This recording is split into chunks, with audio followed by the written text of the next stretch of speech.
शांति।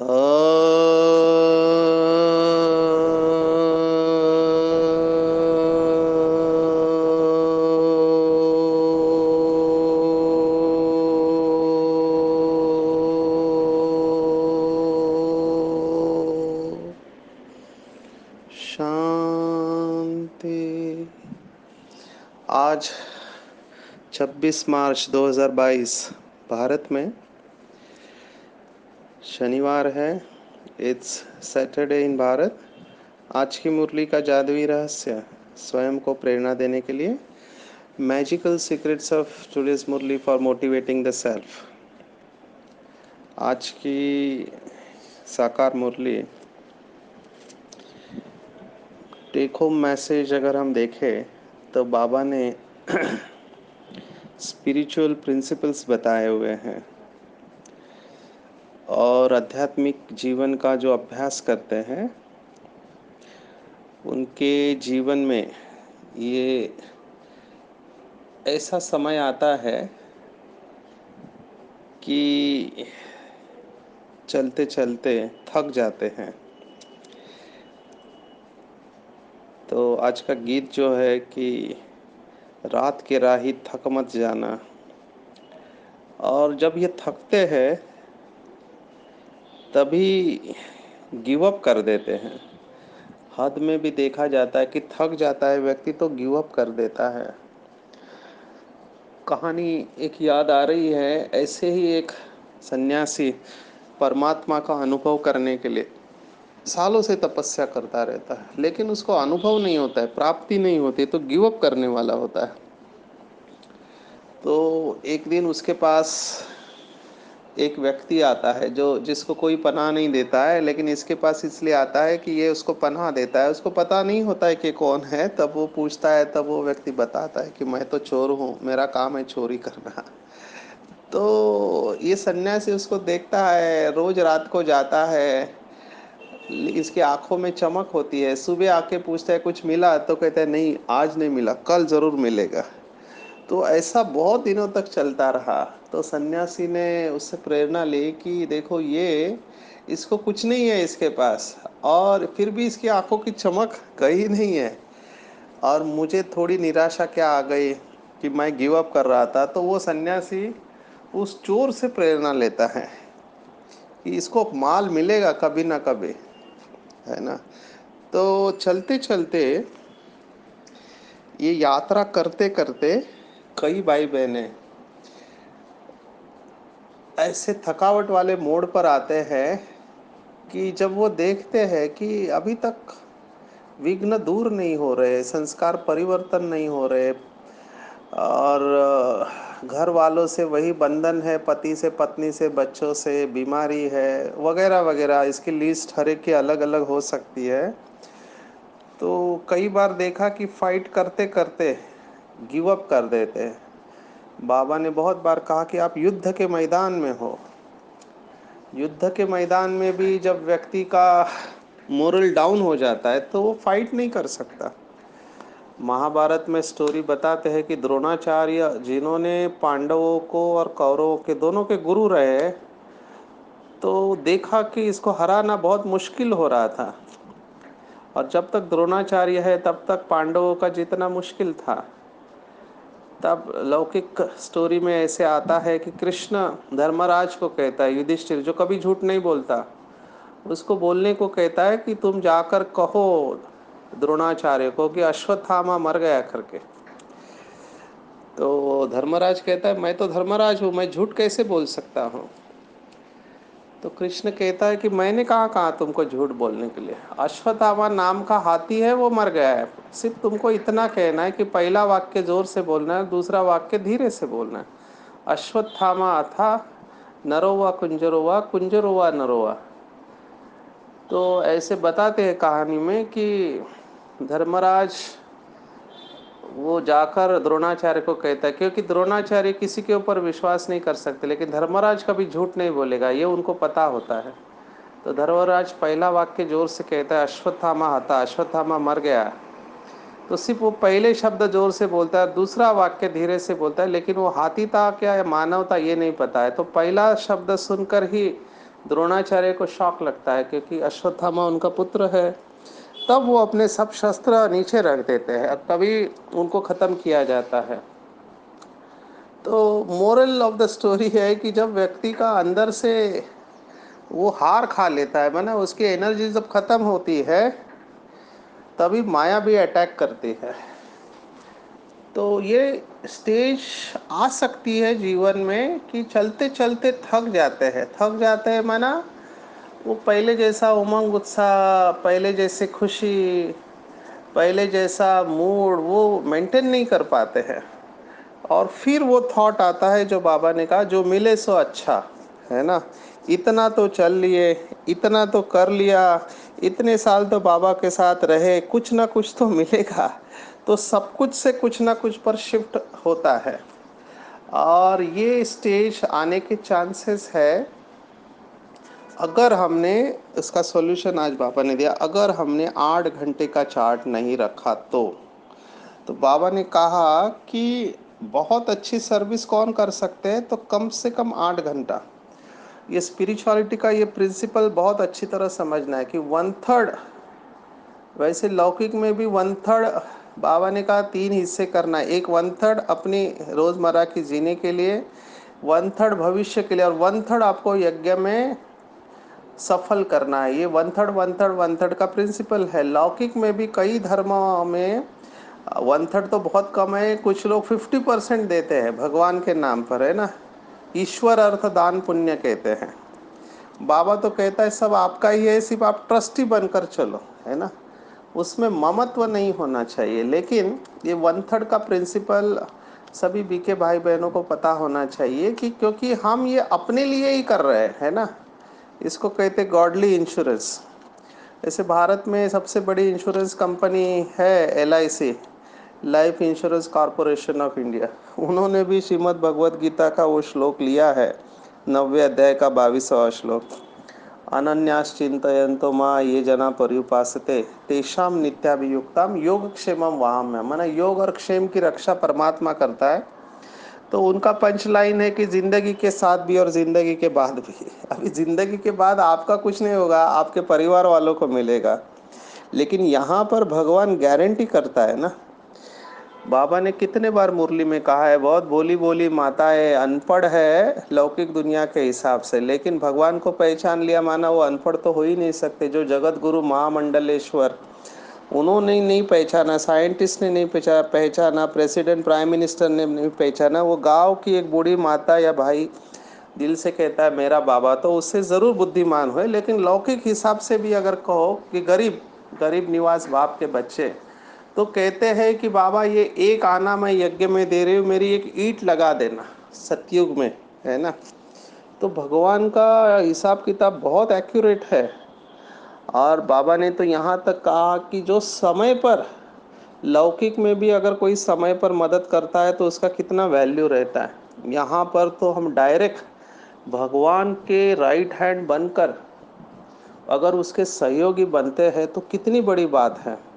आप सोचो, यज्ञ में एक समय ऐसा पाठ चला था जिसको बेगरी पाठ कहा, कि यज्ञ का पैसा खत्म होने को आया।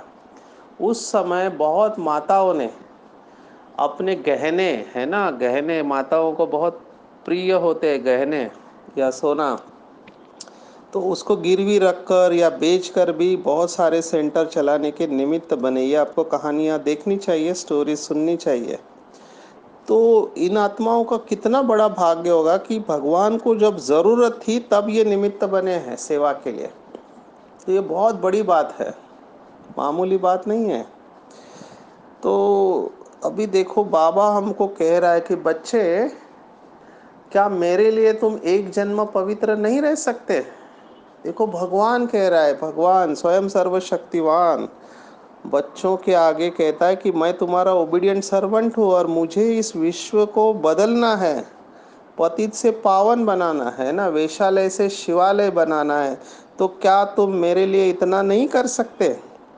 वैसे भी जीवन का कोई भरोसा नहीं है, कभी भी छूट जाएगा। तो क्या तुम मेरे लिए पवित्र नहीं रह सकते एक जन्म के लिए। तो क्यों नहीं ऐसे भगवान का सुनना चाहिए। और बाबा वही रिक्वेस्ट आज कर रहा है कि कम से कम 8 घंटे तक आप याद करो, तो प्रैक्टिस पक्की हो जाएगी और इसके वजह से पूरे विश्व में पवित्रता और शांति के वाइब्रेशन फैल जाएंगे और विकर्म विनाश भी होगा, पद भी ऊंचा मिलेगा। अब ये पॉसिबल है, संभव है, अगर हम प्लान करके चले तो। जो भी भाई बहनें कहते हैं कि हमारा बंधन अभी तक नहीं कटता है, पेपर्स वैसे ही आते हैं, वो प्लान करें और 8 घंटे का चार्ट रखे। आप देखो बहुत जल्द सभी बंधन समाप्त हो जाएंगे। जिसको जो भी बंधन है, घर से बंधन है, पवित्रता का बंधन है या और कोई बंधन है संस्कारों का, तो वो सब बंधन मुक्त हो जाएंगे। करके देखो।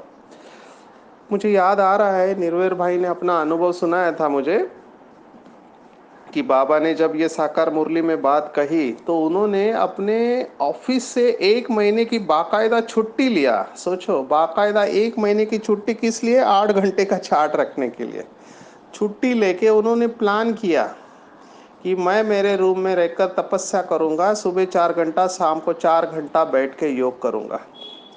तो उन्होंने कहा कि 1 महीने में उनका लौकिक बंधन छूट गया। परिवार वालों को उन्होंने छुट्टी मांगी कि मुझे अभी ईश्वरीय जीवन में, अपना ईश्वरीय सेवा में जीवन सफल करना है। तो उनको जो भी चाहिए था उनको दे दिया और वो फ्री हो गए। और आज देखो, यज्ञ के रक्षक है ना, बहुत बड़ी पोस्ट पे निमित्त है, ब्रह्मा कुमारी संस्था को चलाते हैं। तो कितना बड़ा भाग्य बना 8 घंटे का चार्ट रखने से। 1 महीने के अंदर उनके बंधन समाप्त हो गए। तो ये जो बाबा कहता है, जो भी बातें मुरली में, उनको लाइटली नहीं लेना चाहिए, उनको बहुत सीरियसली लेना चाहिए। क्योंकि भगवान आज है, भगवान हमसे कुछ कह रहा है तो उसके पीछे बहुत राज है, रहस्य है। क्योंकि वो अविनाशी सर्जन है और त्रिकालदर्शी है। वो हर आत्मा के आदि मध्य अंत को जानता है और उसको पता है कि कल्प पहले क्या हुआ था। भले हमको पूरी तरह से ड्रामा नहीं पता, लेकिन बाबा को पता है। इसलिए बाबा हमको समय से पहले तैयार करता है। देखो, समय पे तो सभी तैयार हो जाएंगे। जब विनाश का डंका बजेगा तब सभी कहेंगे कि हाय हे प्रभु, तुम कहाँ हो, वगैरह वगैरह। अहो प्रभु, तेरी लीला अपरंपार है, ये सब बोलेंगे। लेकिन दुनिया वालों में और हमारे में यही फर्क है कि दुनिया वाले समय पर तैयार हो गए और हमको बाबा समय से पहले तैयार कर रहा है। तो जो अच्छा टीचर होता है, कल हमने देखा बाप टीचर सदगुरु, वो पहले से ही एग्ज़ाम की तैयारी करवा लेता है। तो हमको तो हमारा पेपर भी पता है, हमको पेपर का टाइम भी पता है। कितना फेवरेबल है टीचर हमारा। इस समय से पहले हमको बता दिया कि तुम्हारा केवल एक ही क्वेश्चन होगा लास्ट का, और वो है नष्टो मोहास्मृतिर्लब्धा, और तुमको टाइम मिलेगा 1 सेकेंड।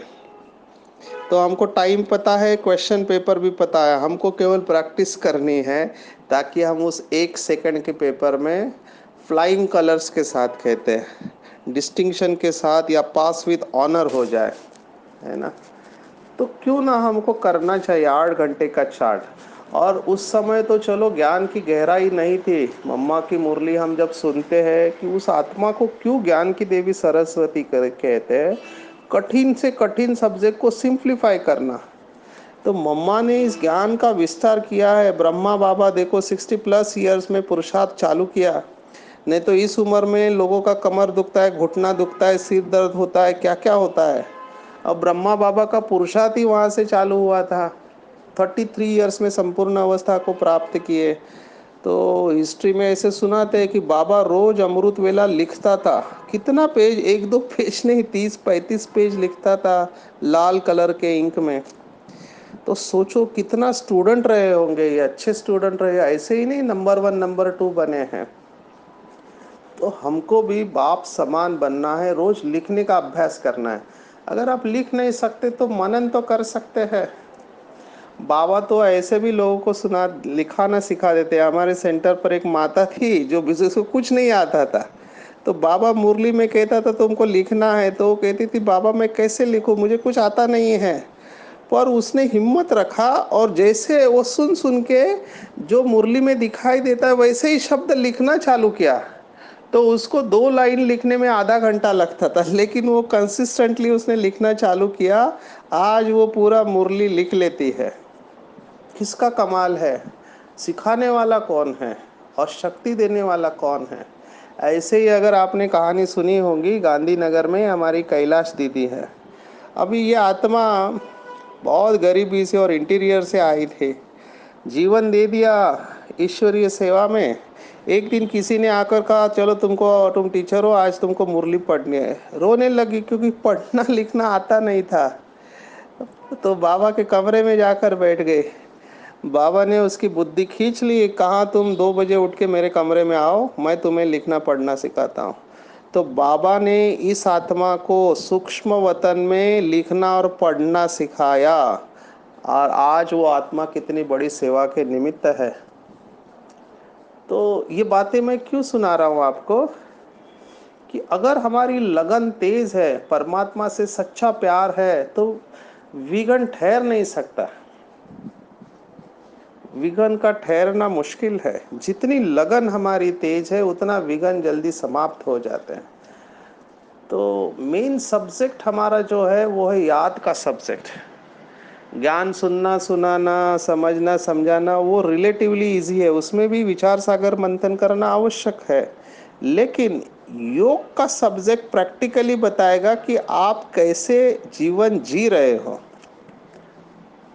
कल हमने एक नोटिस किया, आपको बताने वाले थे कि यहाँ पर संत सम्मेलन चालू है। तो कल वैसे एक सेशन में हम बैठ गए, क्योंकि वो उसका टॉपिक था कि गीता ज्ञानामृत द्वारा स्वर्णिम भारत की स्थापना, ऐसे टॉपिक था। तो भगवत गीता के ऊपर बहुत लोग बोलने वाले थे, इसलिए हम जाके बैठ गए कि बाबा के बच्चे क्या बोलते हैं और बाहर वाले क्या बोलते हैं। तो क्या देखा कि जब वो दीप प्रज्वलन का समय आया, तो जो देह अभिमान वाले वो पता चलता है कौन है कैसे है वो। तो वो आगे आने के लिए, फोटो में आने के लिए, हमने देखा कि उनके अंदर झगड़ा चालू हो गया। कुछ लोग तो बहुत शांत थे, तो संतों में भी नंबरवार होते हैं, क्योंकि उनको पता है कि ये फोटो इनके मैगजीन में जाएगा, टीवी पर जाएगा, सभी देखेंगे, हम इंटरनेशनली हमारा नाम हो जाएगा। तो प्रैक्टिकली ये दिखाई दे रहा था। सो अल्टीमेटली कहने का भाव ये है कि भले आप कितनी भी तपस्या करते हो, लेकिन अगर देह भान और देह अभिमान है तो वो दिखाई देता है, आप उसको छुपा नहीं सकते हैं लंबे समय तक। तो ये देह भान और देह अभिमान छोड़ना ये तभी संभव है जब हम 8 घंटे का चार्ट रखें। नहीं तो उसके बिगैर संस्कार परिवर्तन करना बहुत मुश्किल है ना। तो भाई और बहनों, ये अनुभव से आपको कह रहे हैं कि अभी ये ज्ञान बहुत सरल हो गया है, पहले जैसा कठिन नहीं है। अभी हमारे पास अव्यक्त मुरलियों का खजाना है। 69 से लेकर, माना लिटरली आप सोचो 40-50 साल की मुरलियाँ है, और साकार मुरलियाँ 9 साल की है। बस लेकर बैठ जाओ इसको, सभी शास्त्रों का सार इसमें है। अनुभव से आपको कह रहे हैं, कितना मुरलियों में खजाना भरा पड़ा है, उसको अपना बना लो। जितना मुरली का मनन चिंतन होगा, बुद्धि में मुरली होगी, उतने संस्कार बहुत अच्छे परिवर्तन हमारे होंगे। तो चार्ट रखो 8 घंटे का। तो सचिन भाई अपना अनुभव आपके लिए शेयर करते हैं कि मधुबन में उस समय बड़ी दादी ने बहुत अच्छा प्रोजेक्ट चालू किया था कि हम सभी मधुबन निवासी जितने भी थे, शाम को ग्रुप में बैठते थे और मनन चिंतन करते थे, अपने अपने मनन चिंतन को शेयर करते। तो सबकी अवस्था बहुत अच्छी थी, क्योंकि ग्रुप में सब लोग अपनी बातें सुनाते रहते हैं और चार्ट रखते थे। तो उस समय 16 घंटे का चार्ट होता था हमारा, सुबह 4 बजे से लेकर रात को 10 बजे तक। तो रात को 10 बजे तक बीच में 2 घंटा कोई रेस्ट का चार्ट लेते थे, और उसमें हम क्या करते थे कि हर घंटे का एक स्वमान लेते थे, हर घंटे का एक स्वमान। और वो आप अपनी पसंद के अनुसार ले सकते हैं। जैसे सुबह उठते ही मैं अवतरित आत्मा हूँ, मैं मास्टर बीज स्वरूप हूँ, मुरली सुनते वक्त मैं गॉडली स्टूडेंट हूँ, या कर्म क्षेत्र पर आते हो मैं कर्मयोगी फरिश्ता हूँ, शाम को इष्ट देव हूँ, वगैरह वगैरह। तो अपनी इंटरेस्ट के अनुसार, समय के अनुसार, आपकी ड्यूटी के अनुसार हर घंटे का एक सामान ले लो, और पूरा घंटा उस सामान के ऊपर फोकस करो। इतना अच्छा अनुभव होता था निरंतर योग में रहने का, ऐसे कि बाबा शॉवर कर रहा है हमारे ऊपर, ऐसे फीलिंग आते थे। और वही वो चार्ट का फ़ायदा अभी तक आ रहा है, ऐसे महसूस होता है। तो बाबा ये जो कहते हैं ये प्रैक्टिकल है। वो अंदर की इनसिक्योरिटी हमारी समाप्त हो जाती है जब हम इसको अच्छी तरह से समझ लेते हैं। आपको कितने अनुभव हम सुनाएं इसमें। अभी बहुत प्रश्न भी आते हैं, जैसे आज की मुरली को जेरोक्स करके रखना चाहिए। क्यों? क्योंकि आज की मुरली में एक बहुत गुह्य राज आया हुआ है, जो प्रश्न हमने आदरणीय जगदीश भाई को पूछा था। क्योंकि उन्होंने एक किताब में लिखा था कि ब्रह्मा, विष्णु और शंकर ये तीन अलग अलग देवता है और आकर वो केवल सूक्ष्म वतन में रहते हैं। तो हम जाकर उनसे मिले। वो किताब लिख रहे थे, पांडव भवन में सदर्शन भवन करके कमरा है, तो उनके साथ फ्री हो गए थे क्योंकि मुरली के रिसर्च ग्रुप में थे। तो मैंने कहा भाई साहब आपसे एक प्रश्न पूछना है। उन्होंने कहा क्या प्रश्न है? तो मैंने कहा आपने किताब में लिखा हुआ है ब्रह्मा विष्णु शंकर तीनों ही देवताएं अलग अलग है, तो हमको तो क्लासेस में बताया ब्रह्मा ही विष्णु और वही शंकर है, और आप कहते हैं तीनों अलग अलग है। तो उन्होंने कहा ये मेरा नहीं है, बाबा ने मुरली में कहा है। मैंने कहा कैसे? बोला अभी टाइम नहीं, बाद में सुनाएंगे। तो वो पॉइंट आज की मुरली में आई हुई है, क्योंकि मेजॉरिटी लोगों को यही बताया जाता है कि ब्रह्मा ही विष्णु है और वही शंकर बनते हैं। लेकिन आज की मुरली में अगर आप अंडरलाइन करो तो बाबा ने स्पष्ट लिखा हुआ है कि ब्रह्मा विष्णु शंकर तीनों ही देवताएं अलग अलग है। और उसके साथ में कहा ऐसे नहीं कि ब्रह्मा के तीन मुख है, ऐसा होता नहीं है। तो कहने का भाव है ऐसी गुह्य सूक्ष्म बातें मुरली में आती है तो ऐसे मुरली को सेव करके रखना चाहिए। क्योंकि जब हम ये बात किसी और को सुनाते हैं तो लोग उसको एक्सेप्ट नहीं करते हैं। तो ऐसी गुह्य गुह्य बातें बीच बीच में बाबा अचानक बोल देता है, और उसके ऊपर फिर हमको चिंतन करना है। जैसे आज के मुरली में और एक बात बहुत अच्छी तरह से आई है। अगर आप थ्री डायमेंशनल सोचते हैं, अगर आप स्पेस में आकाश तत्व में जाओ, जैसे सोलार सिस्टम को आप ऊपर से देखो तो आपको क्या दिखाई देगा आकाश तत्व में खड़े रह के? कि बीच में सूर्य है और उसके चारों तरफ सभी उसके ग्रह है, नव ग्रह है ना, उसके चारों तरफ घूम रहे हैं, ये आपको दिखाई देगा। तो अभी वो कैसे हवा में लटके हुए हैं, उनको किसी रस्सी ने बांध के नहीं रखा है, और वो कहीं गिरते नहीं है, वो अपनी कक्षा में घूमते रहते हैं। तो ये है मैग्नेटिज्म। मैग्नेटिज्म कहते हैं कि जैसे मैग्नेट होता है चुंबकीय शक्ति, जिससे ये सब गोले जो है एक दूसरे को खींचकर अपने पास साथ रखते हैं कि मेरे साथ ये रहो आप सभी। जैसे सूर्य सबसे बड़ा मैग्नेट है और उसने सभी ग्रहों को अपनी चुंबकीय शक्ति से खींच के रखा हुआ है। तो ये परफेक्ट कोरोलरी है, एग्जाम्पल है कि कैसे परम धाम में शिव बाबा भी सभी आत्माओं को अपने साथ खींच के रखता है, क्योंकि सबसे पावरफुल मैग्नेट शिव बाबा है। तो ये बहुत चिंतन की बात है कि हम स्पेस में हैं, लेकिन ऑर्डिनरी कॉन्शियसनेस, एक साधारण चेतना वाला व्यक्ति कहते हैं कहाँ, मैं तो ज़मीन के ऊपर चल रहा हूँ और ये ज़मीन हिल भी नहीं रहे है। लेकिन अगर आप स्पेस में जाओ तो पता चलता है कि पृथ्वी अपने एक्सिस के ऊपर 24 घंटा लेती है पूरा घूमने के लिए। वो घूम रही है पृथ्वी, लेकिन आपको एहसास नहीं होता है इधर।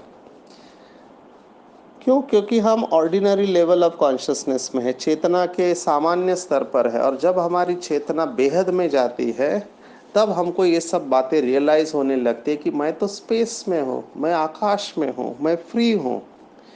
तो ये रियलाइजेशन है योगियों को।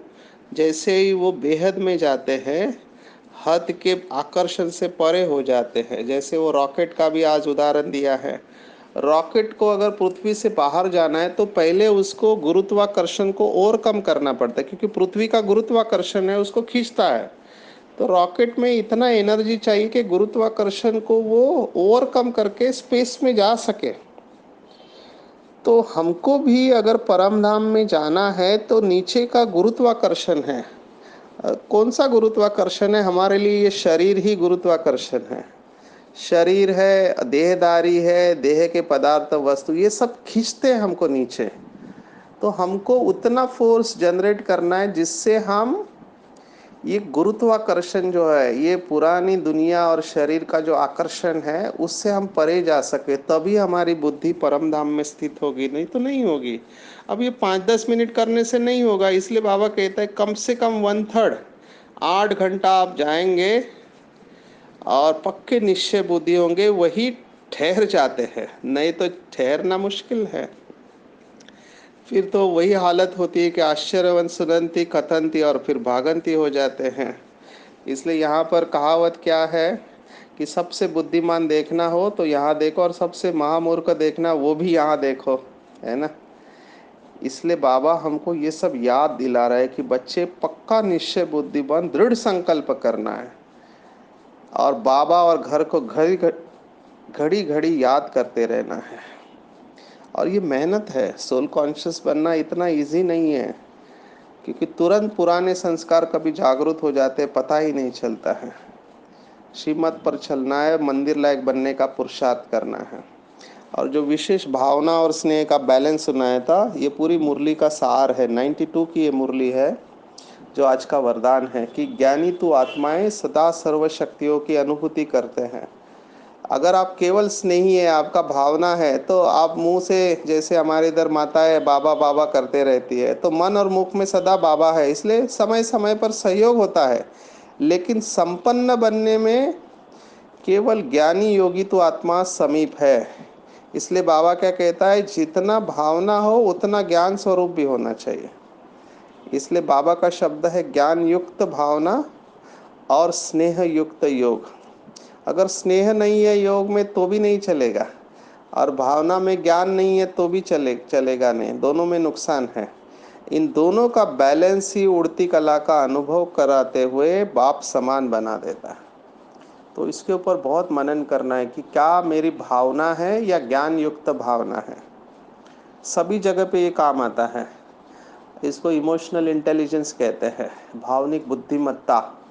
ये सब्जेक्ट बहुत 90s के बाद फेमस हुआ। डैनियल गोलमैन नाम का व्यक्ति है जिसने किताब लिखा कि why it matters more than IQ. पहले हम समझते थे कि जिसको किताबी ज्ञान अच्छा है वो सफल होते, बाद में पता चला केवल आईक्यू होने से कुछ नहीं होता। इंटेलिजेंट क्वेश्चन, बुद्धि अंक कहते हैं, उसके साथ भावनिक बुद्धिमत्ता होना भी ज़रूरी है।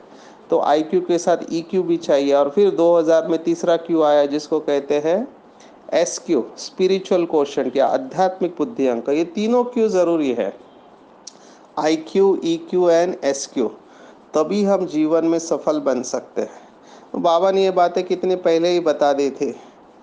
और सदा स्नेही सहयोगी बनना है तो सरलता और सहनशीलता का गुण धारण करना चाहिए, ये बहुत ज़रूरी है। देखो, विश्व महाराजन कौन बनता है, जिससे 95% लोग संतुष्ट है। माना वो एक्सेप्ट करते हैं कि इसके अंदर जो संस्कार है इसको हम स्वीकार करते हैं, ये राजा बनने के लायक है। तो हमको 95% दुआ लेनी है, और अगर दुआ लेनी है तो ये सरल और सहनशीलता दोनों गुण बहुत ज़रूरी है। कई बार मैंने देखा है कई लोगों को गुस्सा जल्दी आता है। अभी गुस्सा क्यों आता है? क्योंकि वो गलतियां देखते हैं लोगों की। अभी गलती हुई है, उसके बाद भी उस आत्मा को सहन करना। बाबा कहता है सहनशीलता का गुण धारण करो, सहन करना कमजोरी नहीं है। और सरल चित्त, कॉम्प्लिकेटेड नहीं बनना है। कई लोग देखा है कि जो खास करके पढ़े लिखे लोग, वो कॉम्प्लिकेटेड होते हैं, सरल नहीं होते हैं। अपने लाइफ को टू मच एंगेज कर लिया है, क्योंकि दुनिया में अभी कलयुग है, तो उनको लगता है कि सरल बनेंगे तो लोग आपको खा जाएंगे। तो हार्ड वर्क के बजाय स्मार्ट वर्क ऐसा शब्द इस्तेमाल करते हैं, लेकिन इन द प्रोसेस आपकी प्यूरिटी से आप नीचे आ जाते हैं। हमारी दादियों ने भी सब कुछ मैनेज किया, लेकिन सरलता का गुण उन्होंने धारण किया था ना, प्यूरिटी नहीं छोड़ी ना। तो सरलता is directly link with purity. क्योंकि आप सरल नहीं हो इसका मतलब आप कॉम्प्लिकेटेड हो। कॉम्प्लिकेटेड आपको लगता है कि इसके बगैर इस पुरानी दुनिया में चलना मुश्किल है, तो इसके ऊपर चिंतन करें कि कैसे हमारा चित्त सरल होना चाहिए। सरल चित्त बहुत बड़ी धारणा है, अंदर बाहर एक साफ। तो ये दो गुण हैं तो आपको सबका स्नेह और सहयोग मिलेगा, और सबका स्नेह और सहयोग आपको श्रेष्ठ पद की प्राप्ति दिला देगा। तो अपने आप को बिल्कुल हल्का छोड़ देंगे, सिर से लेके पाँव के अंगूठे तक संपूर्ण शरीर बिल्कुल हल्का। Relax, relax, let go. मेरा पूरा शरीर हल्का होते जा रहा है, शांत और रिलैक्स। महसूस करेंगे इस शरीर में अवतरित मैं आत्मा हूँ, परम धाम से इस शरीर में अवतरित हुई हूँ। इस पुरानी दुनिया और पुराने शरीर में मेहमान हूँ और महान आत्मा हूँ। महान आत्मा वो होती है जो महान परमात्मा को पहचान लेती है, और मैंने महान परमात्मा को, महेश्वर शिव बाबा को पहचाना है। मेरा पूरा निश्चय है कि बाबा मुझे संपूर्णता तक लेके जाएगा।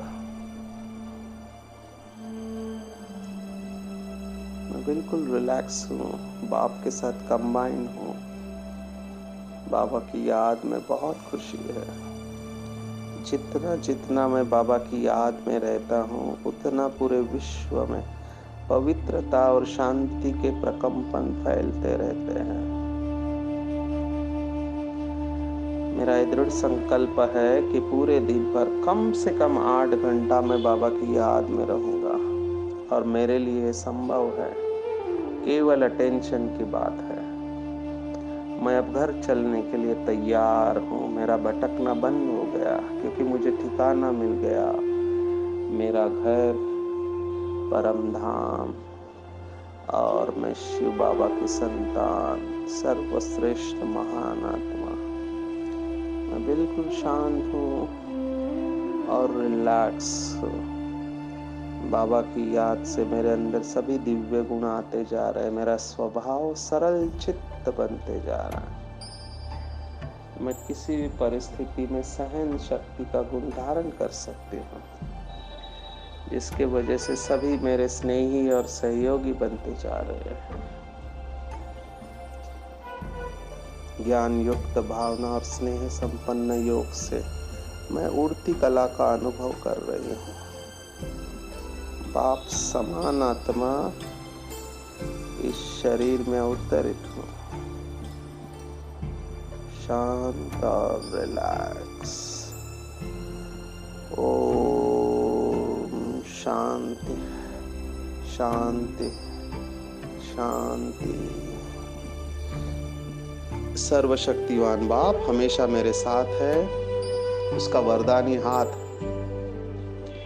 मेरे सिर के ऊपर है। बाबा मुझे दृष्टि दे रहा है, और बाबा मुझे कह रहा है, बच्चे तुम मेरे हो, मेरे लिए तुम्हें सहन करना है, और हमेशा अपने जीवन में संतुलन बनाए रखना है। 8 घंटे का चार्ट रखकर तुम्हें विश्व की सेवा करनी है। बाबा मुझे दृष्टि दे रहा है। बाबा की दृष्टि से मैं आत्मा शक्तिशाली बनते जा रही हूँ। बाबा ने वरदानी हाथ सिर के ऊपर रखा है, और बाबा मुझे कह रहे हैं कि बच्चे तुम विजयी रतन हो। सफलता तुम्हारा ईश्वरीय जन्म सिद्ध अधिकार है। जाओ, विश्व का बेड़ा पार करो, सभी को दुखों से मुक्त करो। बाबा से दृष्टि लेकर मैं आत्मा खुश होते जा रहे हो, और बाबा को दिल से धन्यवाद दे रही हूँ। बाबा से कह रही हूँ, हाँ बाबा, मैं आत्मा आपकी थी, आपकी हूँ, और सदा आपकी बनी रहूंगी। बाबा आपको बहुत बहुत शुक्रिया। मेरा बाबा, मीठा बाबा, प्यारा बाबा, दुलारा बाबा, सच्चा बाबा और अच्छा बाबा, दयालु बाबा, कृपालु बाबा, वाह बाबा, शुक्रिया बाबा, शुक्रिया। अच्छा, ओम शांति।